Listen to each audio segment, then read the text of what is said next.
Welcome to Planning, Management, and Leadership for Health IT, Teams and Small Groups. In this unit, we will be learning about teams in the context of health information technology. This is Lecture A, Characteristics of Teams and Small Groups. The objectives for this lecture, Characteristics of Teams and Small Groups, are to explore the phenomena of teams in our culture and look at the popularity and necessity of teams in delivering quality healthcare services. Define a team as compared to a group. Identify the stages of team development. Identify the characteristics of successful teams. The quotation, "A cult has grown up around teams. Even in a society as fiercely independent as America, teams are considered almost sacrosanct. The belief that working in teams makes us more creative and productive is so widespread," is one that supports general societal norms about the power of teams in leading to better outcomes. In fact, the word sacrosanct in this context means that the value of teams cannot even be questioned. In efforts to become more competitive, healthcare organizations have become flatter.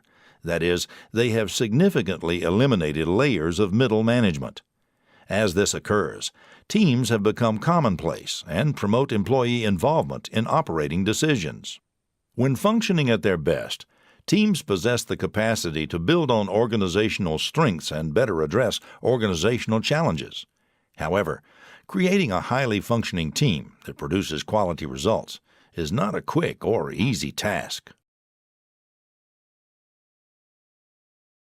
The healthcare workplace is divided into numerous professional and occupational groups, including physicians, nurses, allied health clinicians, administrators, and IT professionals. As no single occupational group is able to independently deliver a full episode or continuum of care, teamwork becomes extremely important in healthcare environments. Research studies have acknowledged teamwork as an essential ingredient for safe and high-quality patient care. Because quality patient outcomes rely on effectively functioning teams, it is necessary that health professionals are prepared to support and lead teams. There are many benefits of teams in healthcare. These benefits include breaking down barriers to successful collaboration and communication. Also, teams can significantly increase the speed at which work is able to be performed. Teams tend to nurture the commitment of their participants. A group that meets together on a regular basis will more than likely end up reaching their goals, especially if the group has a good leader. Teams have been shown to produce more customer-focused cultures. And finally, teams can make the organization more flexible, improving the organization's ability to adapt more easily to change. Richard Hackman is a professor of psychology at Harvard who has written extensively on teams. Diane Cotu reported on her interview with Hackman in the Harvard Business Review. Hackman's statement from the article is on the slide, quote, "I have no question that when you have a team, the possibility exists that it will generate magic, producing something extraordinary, a collective creation of previously unimagined quality or beauty. But don't count on it." The quote speaks to the power of teams, but also to some of the difficulties that may be encountered when working within them. Hackman says that research indicates that teams typically do not reach their fullest potential. Although there are benefits to the collaborative effort of the team, issues related to team coordination and individual motivation can detract from those benefits. In addition, when competition with other teams is involved, positive steps forward can be thwarted. In fact, this is why Hackman states that having a team is often worse than having no team at all. It is instructive to examine the difference between a group and a team. Although similar, there are important differences between the two. The performance of a group is dependent on what its members accomplish individually. The performance of a team goes beyond individual accomplishments and is the result of synergistic work products among team members. A key difference between a group and team is that teams require both individual and shared accountability. In healthcare IT, teams are often seen in the implementation of projects. Most HIT projects require resources with different skill sets and constituencies gathered for the goal of completion of the project. If you were to work as a project manager or as a team member, it will be particularly important that you are able to work effectively within the context of a team. Katzenbach and Smith define a team as a small number of people with complementary skills who are committed to a common purpose, set of performance goals, for which they hold themselves accountable. We can see in this definition that the requisite skills needed by the team to accomplish the work must reside within the team members themselves. The members must agree to the purpose of the team, the goals that the team seeks to achieve, and must agree to hold themselves accountable for achieving those goals. Team members must be committed to the team's purpose and goals, and to hold themselves individually and mutually accountable for achieving those goals. The operative word here is commitment. The concept of stages of individual development is a good analogy for describing the development of teams. Both go through specific phases as they develop and evolve over time. Initially, the individuals may be more like a group, but over time they evolve into a team. Effectively participating in or leading a team requires a good understanding of the phases of team development. It is this topic to which we next turn our attention. Susan Whelan provides a four-stage model of team development. The stages are: Stage 1, Dependency and Inclusion; Stage 2, Counter-dependency and Flight; Stage 3, Trust and Structure; Stage 4, Work. The initial stage of team development, Stage 1, Dependency and Inclusion, is characterized by members' dependence and reliance on the team leader and/or another strong individual within the group. The members may be new to the team and to the focus and work of the team, hence reliance on the leader. In addition, because they are new to the group, members are often concerned about their psychological safety and feelings of inclusion within the group. Members at this stage are often observed engaging in pseudo work, discussing their families, vacations, personal lives, etc., activities not relevant to the team's work. They also look to the team leader to be directive and to make decisions. Moreover, because members want to feel accepted and included at this stage, they are reluctant to express opposing points of view that may place them at odds with others. The next stage of team development, Stage 2, Counter-dependency and Flight, is characterized by members' desires to become independent of the team leader. Arguments regarding team purpose, goals, values, and processes often take place during this stage. Conflict is often unavoidable as a result. However, the conflict experienced at this stage is important in that it can create a foundation for the development of trust and an environment where members feel comfortable expressing disagreement and opposing viewpoints.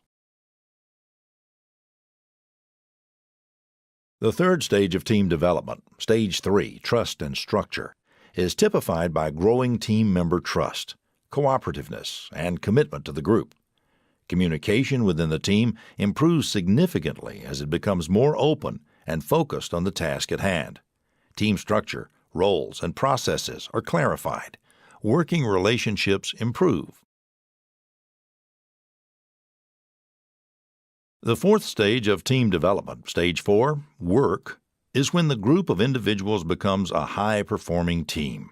Issues from previous stages have been resolved, and the energy and focus of the team is directed more completely on task completion and achieving goals. The amount and quality of work accomplished increases during this stage. Elaine Beek has described the characteristics of successful teams. Now, let's look at Beek's 10 characteristics of successful teams. Clear goals are at the top of the list. The team leader should allow members to understand what the team is trying to achieve and should explain the overall purpose of the team's work. In healthcare IT, the goal is often obvious from the specific project to which the members are assigned, i.e., implementation of an EMR in the cardiology clinic. Second is defined roles. If you are a team leader, you should provide a clear understanding of the role each member plays on the team and why they are serving on the team. For instance, having assignments of who will manage the training, servers, coding, and configuration will help set what you expect from team members. Open and clear communication comes next. High-quality communication is one of the most critical elements in building high-performing teams. High-quality communication is a required component of effective team learning. It is very effective to make sure a team has someone assigned to document proceedings, and particularly the assigned tasks and decisions made by the team. This increases the sense of accountability for each member's contribution. And it also provides a forum to reference questions on decisions that inevitably arise later. Effective decision-making is an essential element of successful teams. However, in order for a decision to be effective, the team must go through a consensus process to reach agreement. As we mentioned before, write it down. Balanced participation means that everyone is fully engaged in the work of the team and participating. Team leadership is important here to encourage and motivate the team members to be engaged, contributing, and participating. In HIT, many times clinical staff may feel a bit overwhelmed by all the change that seems to be coming their way. It will be your task to engage them, demystify the technology, and get their buy-in to the change process. Diversity includes such things as ethnicity, age, gender, race, etc., but is much more than that. The team must acknowledge each member's skills, knowledge, ability, aptitudes, and experiences. Needed skill sets required for the team's work should be available and embodied within that team's membership. In the healthcare IT setting, teams will involve diverse groups of people, some with clinical expertise, workflow expertise, technical expertise, financial expertise. Skill sets can run the gamut of disciplines at an institution, and all the members will come to the team with slightly different values and expectations. The team needs to recognize and navigate through this, steering toward the solution that best addresses your organization's needs. Team members should be able to express their perspectives and ideas without fear of retaliation. In other words, conflict should be managed. The team members should be able to jointly develop goals for the team. Smart people disagree, so you need to try to understand all parties and reach a consensus in decision-making. Make it a rule in your team that all new ideas will be loved for at least 5 minutes. People who violate this rule should be called out and told to give the idea its time to be processed. A friendly, encouraging, and positive atmosphere allows team members to enjoy working with the group and allows for a climate of trust to develop. Moreover, a positive and encouraging atmosphere can lead to improved problem-solving and creativity. It's very useful to get the team out of the work setting and let them blow off steam. This provides the opportunity to make connections with teammates that otherwise wouldn't occur. For example, it is very common in healthcare IT to meet outside of work for socialization prior to or immediately after implementation of a system. Because team task completion is so dependent on the complementary efforts and expertise of team members, those interdependencies can be leveraged through positive, cooperative interpersonal relationships. In healthcare IT, this should be self-evident. There can be huge differences in workflow and clinical processes, even within the same practice group. Successful implementation of HIT within an organization is always a team effort and requires diverse and skilled people's involvement for success. Finally, we come to participative leadership.